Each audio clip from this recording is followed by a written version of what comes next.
আমাদের উদ্বোধন পশ্চিমবঙ্গ সরকারের উত্তরবঙ্গ উন্নয়ন দপ্তরের ভারপ্রাপ্ত মন্ত্রী সম্মানীয় উদয়ন গুরু মহাশয়কে আমরা বরণ করে নেব। বরণ করে নেবে আমাদের সভাপতি সম্মানীয় গৌরী শঙ্কর মহেশ্বরী মহাশয়।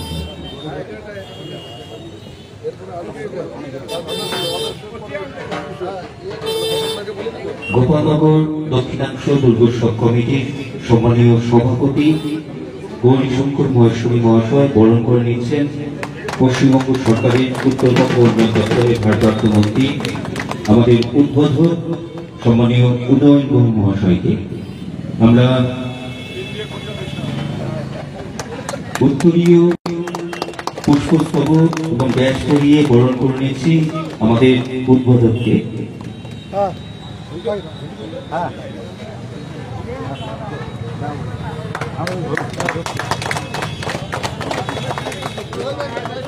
এবার আমরা বরণ করে নেব দিনাটা পৌরসভার পৌরপ্রধান সম্মানীয় গৌরী শঙ্কর মহেশ্বরী মহাশয়কে। বরণ করে নেবে আমাদের সম্পাদক জয়ন্ত বিশ্বাস মহাশয়। গোপালনগর দক্ষিণাংশ দুর্গোৎসব কমিটির সম্পাদক সম্মানীয় জয়ন্ত বিশ্বাস মহাশয় বরণ করে নিচ্ছেন দিনাটা পৌরসভার পৌরপ্রধান গৌরী শঙ্কর মহেশ্বরী মহাশয়কে।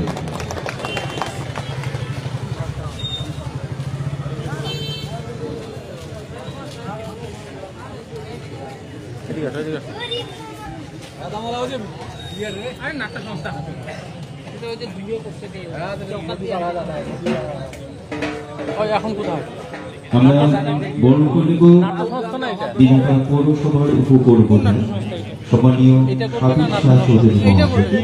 বরণ করে নেবে রাজীব সাহা।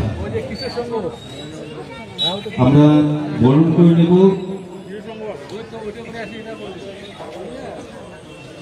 দিনাটা হাসপাতালের সুপার সম্মানীয় রঞ্জিত মন্ডল মহাশয়কে। আমরা বরণ করে নিয়েছি বিশিষ্ট সমাজসেবী সম্মানীয় বিশ্বধর মহাশয়কে। আমরা বরণ করে নিয়েছি সম্মানীয় আইসি দিনাটা পুলিশ জয়দীপ ঘোষ মহাশয়কে। আমরা বরণ করে নিয়েছি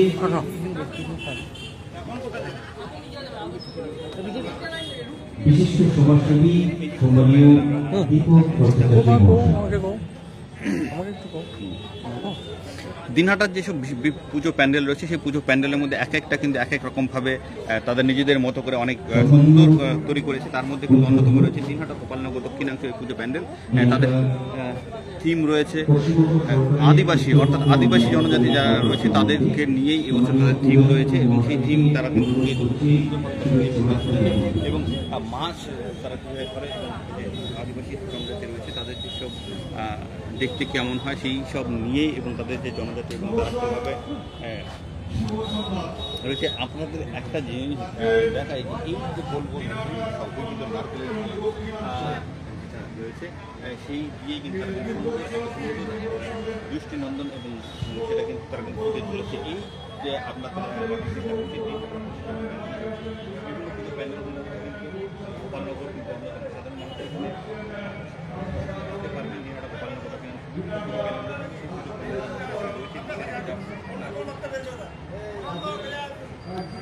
চাপ নিস না, বড় বড়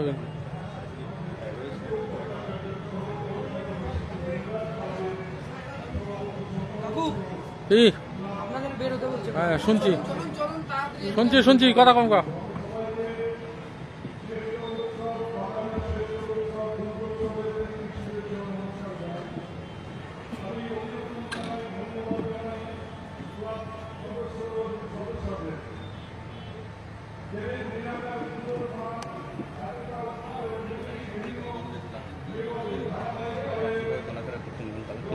এবং মায়ের মূর্তিটা আরও একবার আপনাদের দেখায়। এই পুজোর প্যান্ডেলের এই মায়ের মূর্তি কিন্তু অসাধারণ। মা কিন্তু এখানে আমরা আপনাদের দেখাচ্ছি মা এখানে তার প্রিয় পুত্র গণেশকে তার কোলে নিয়েই কিন্তু রয়েছে এবং সেই মায়ের মূর্তিটা কিন্তু একদম অসাধারণ। একদম মা যেরকম বাড়ির যেমন মা একদম শান্ত স্নিগ্ধ মা, সেইভাবে কিন্তু তারা কিন্তু এখানে পুজো প্যান্ডেলে তারা কিন্তু মায়ের মূর্তিটা ফুটিয়ে তুলেছে।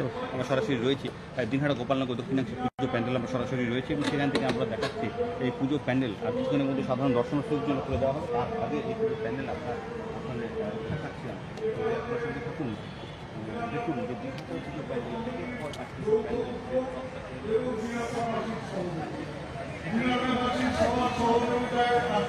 প্যান্ডেল আমার সরাসরি রয়েছে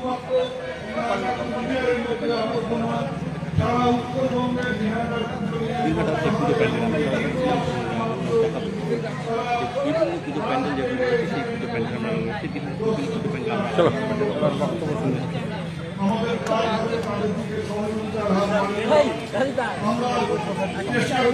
পুজোর মানের সাথে সাথে আমাদের যে আতিথেয়তা তার মানও আরো বৃদ্ধি করবার, যাতে বাইরের থেকে যারা আসেন তাদের যেন এই অনুভূতিটা হয় যে তারা বাইরের শহর না, নিজের শহরেই প্রতিমা দর্শন করতে এসছেন, ঠাকুর দর্শন করতে এসছেন। সব রকম সহযোগিতার হাত আমরা তাদের দিকে বাড়িয়ে দেব। আমরা কৃতজ্ঞতা জানাই দিনহাটাবাসী হিসেবে আমাদের রাজ্যের মাননীয় মুখ্যমন্ত্রী মমতা বন্দ্যোপাধ্যায়কে। তার সক্রিয় সহযোগিতায় হাজার হাজার ক্লাবকে 85,000 করে টাকা তিনি এবার পুজো অনুদান হিসেবে দিয়েছেন। তার ফলে গ্রামে গঞ্জে পুজো কমিটিগুলো উৎসাহিত হয়ে পুজোর মানকে আরো ভালো করবার চেষ্টা করছেন। যারা পুজোর থেকে দূরে সরে থাকবার কথা বলেছিলেন, যারা উৎসবের থেকে মুখ ঘুরিয়ে রাখবার কথা বলেছিলেন, তারাও বাধ্য হচ্ছেন আজকে এই উৎসবে সামিল হতে। কারণ বাঙালি কখনো দুর্গোৎসব থেকে মুখ ঘুরিয়ে থাকতে পারে না, কারণ এটা বাংলার এবং বাঙালির শ্রেষ্ঠ উৎসব। এই উৎসব আরো ভালো হবে, এই উৎসবকে আরো সফল করে তুলতে হবে। আর আমি পুজো কমিটির সদস্যদের বলবো, আমাদের পুজো এখন আর সপ্তমীতে শুরু হয় না, আমাদের পুজো শুরু হয় মহালয়ার সন্ধ্যা থেকে এবং শেষ হবে 14 তারিখে কার্নিভালের মধ্যে দিয়ে। আমাদের এটা নিয়ে খানিকটা দ্বিধা ছিল, কোনো সময় আমরা বলেছি 14 তারিখ হবে, কোনো সময় বলেছি 15 তারিখ হবে, কিন্তু এখন চূড়ান্তভাবে সিদ্ধান্ত গ্রহণ করা হয়েছে যে 14 তারিখ বিকেল 5টার সময় সংহতি ময়দানে জমায়েত করে আমাদের কার্নিভাল শুরু হবে। আমি আশা করব এই দক্ষিণাংশ অতীতের মতন এবারও সেই কার্নিভালে অংশগ্রহণ করবে। আমি আবারও সবাইকে শুভেচ্ছা নমস্কার জানিয়ে আমি আমার বক্তব্য শেষ করলাম। ধন্যবাদ। অসংখ্য ধন্যবাদ জ্ঞাপন করছি সম্মানীয় উদ্বোধক পশ্চিমবঙ্গ সরকারি